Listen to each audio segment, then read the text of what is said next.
मेरी सौतेली माँ की दोस्त मेरे घर आई तो मैंने उन्हें घोड़ी बनाकर पेला। नमस्कार दोस्तों, मेरा नाम अभय है और मेरी उम्र 26 वर्ष है और मेरे पिताजी का नाम लाख सिंह है जिनकी उम्र 35 वर्ष है और मेरी सौतेली माँ की उम्र 35 वर्ष है जिनका नाम कामिनी है। मेरी सगी मम्मी की मृत्यु अब से 5 साल पहले हो गई थी। मेरी मम्मी के गुजर जाने के बाद मेरे पापा ने कामिनी से दूसरी शादी की थी और मैं एमए क्लास में पढ़ रहा था। हमारे घर में पहले नौकरानी काम करती थी, लेकिन नौकरानी छुट्टी लेकर अपने घर चली गई थी। फिर मेरी सौतेली माँ अपने हाथ से ही काम करने लगी और पापा से बोला कि मैं खुद काम कर लूंगी, इससे कुछ मेरा शरीर को आराम भी मिलेगा, व्यायाम भी होगा और कुछ पैसा भी बचेगा। पापा ने कहा ठीक है, खुद कर लो। सुबह सुबह पापा ऑफिस के लिए जा रहे थे, तब मेरी सौतेली माँ खाना बना रही थी और मैं अपने कमरे में सो रहा था।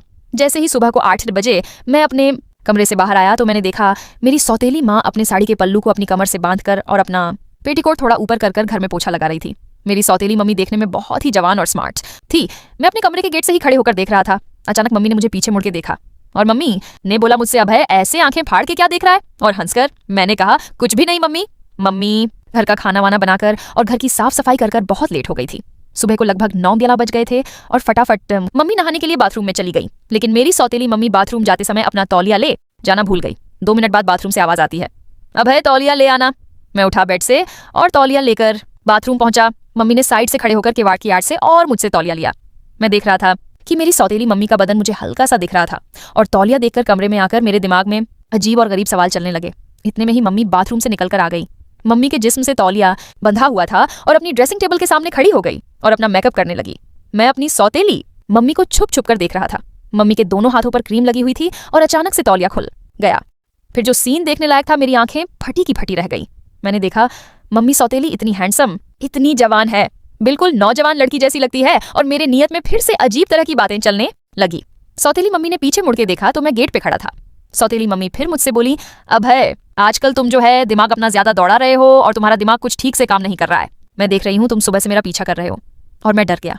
मैं बोला, मम्मी ऐसी कोई बात नहीं है। फिर मम्मी मुझसे बोली, बेटे मैं तेरी सौतेली मम्मी हूँ, मैं तेरी बात को अच्छे से समझती हूँ। और मैं थोड़ा सा मुस्कुराया और फिर मैं बोला, हाँ हाँ हाँ हाँ। मम्मी हंसकर बोली, बेटा तू क्या मुझे चुप चुप कर देख रहा है? मैं खुद तुझे दिखाना चाह रही थी क्योंकि तेरे पापा की उम्र 42 वर्ष से ऊपर हो चुकी है और उनसे कुछ हो भी नहीं पाता है। इतना सुनने के बाद मेरे मन में जो आग लगी थी वो देखने लायक थी और मैं ड्रेसिंग टेबल के पास पहुंच गया। पहुंचने के बाद मैंने अपनी मम्मी से चिपक गया। मम्मी बोली, मैं भी बेटे बहुत दिनों से इंतजार कर रही थी कि कोई मुझे भी प्यार करे, क्योंकि तेरे पापा की उम्र ही इतनी हो गई कि वो प्यार करने के काबिल ही नहीं है। फिर मैं अपनी सौतेली मम्मी से हंसकर बोला, कोई बात नहीं मम्मी, मैं हूं ना। और मैं अपनी सौतेली मम्मी को अपने पापा के बेड पर ले गया और मैंने वहां जाकर अपनी सौतेली मम्मी को खुश कर दिया। खुश करने के बाद मैं अपनी सौतेली मम्मी से बोला, क्या मम्मी मैं आज तुम्हारे पास सो सकता हूँ?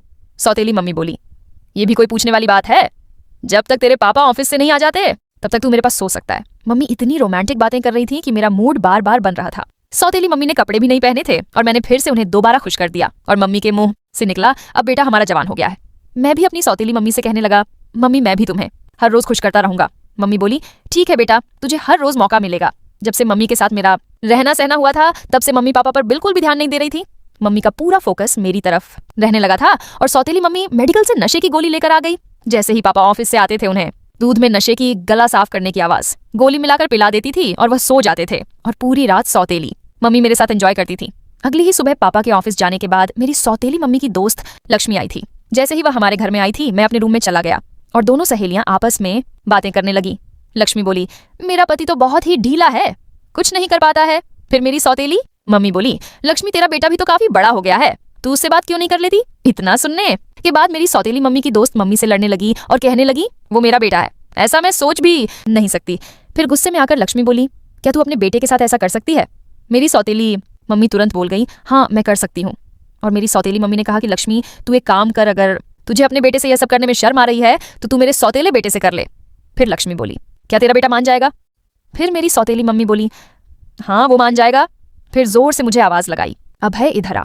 और मैं वहां आकर हंसने लगा और मेरी सौतेली माँ बोली, क्या यह मेरी दोस्त है, इसके साथ तू संबंध बना सकता है? मैं बोला, मैंने सब कुछ सुन लिया था और मैं इनके साथ भी संबंध बना लूंगा। मेरी सौतेली माँ बोली, मैंने कहा था ना कि मेरा बेटा अभय तुम्हारे साथ भी संबंध बना लेगा। लक्ष्मी बोली, अभी तो मैं घर जा रही हूँ, मेरा बेटा और मेरे पति ऑफिस में है, जैसे ही मेरे पति ऑफिस चले जाएंगे मैं तुझे फोन करती हूँ। इतना कहकर लक्ष्मी यहाँ से चली गई और 15 मिनट बाद मेरी सौतेली माँ के पास फोन आता है लक्ष्मी का। लक्ष्मी कहती है, मेरे पति किसी काम से 5 दिन के लिए बाहर गए हैं और मेरा बेटा भी अपने दोस्त के यहाँ रुक गया है, तू जल्दी से अभय को भेज दे।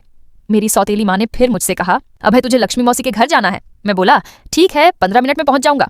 मैं एकदम स्कूटी उठाकर और लक्ष्मी मौसी के घर पहुंच गया। मैंने वहां देखा लक्ष्मी मौसी अपने कमरे में बिल्कुल निर्वस्त्र अवस्था में पड़ी थी, ऐसे मानो मेरा इंतजार देख रही थी। देखने में वो भी काफी स्मार्ट थी और मैं जाते ही टूट पड़ा और मैंने लक्ष्मी मौसी को भी खुश कर दिया। फिर 5 मिनट बाद मौसी उठकर बोली, मैं तेरे लिए चाय बनाकर ले आऊं। वह चाय बनाने चली गई और मैं बेडरूम में बैठा रहा, लक्ष्मी मौसी भी पीछे से देखने। मैं बहुत मोटी ताजी थी, मेरा मन भी उसे देखकर विचलित होने लगा था। जैसे ही बेडरूम में अंदर लक्ष्मी मौसी चाय लेकर आई, मैंने चाय एक तरफ रख के और लक्ष्मी मौसी को फिर मैंने अपने बेड पर गिरा लिया। गिराने के बाद लक्ष्मी मौसी को फिर एक बार मैंने खुश कर दिया और लक्ष्मी मौसी के घर चाय पीने के बाद मैं बोला, मैं अपने घर जा रहा हूँ। फिर लक्ष्मी मौसी बोली, बेटे मैं तुझे फोन करूंगी और तू आ जाना। मैं बोला ठीक है मौसी, फोन कर देना, मैं आ जाऊंगा। जैसे ही मैं घर पहुंचा मेरी सौतेली मम्मी ने मुझसे पूछा, अभय तूने अपनी मौसी को खुश तो कर दिया ना? मैंने हंसकर बोला, मम्मी चाहे तो तुम फोन कर लो लक्ष्मी मौसी को। फिर मेरी सौतेली मम्मी मुझसे बोली, बेटे एक बार बेड पे और चल, तू मुझे और खुश कर दे, शाम को तेरे पापा ऑफिस से आ जाएंगे, फिर टाइम मिले या ना मिले।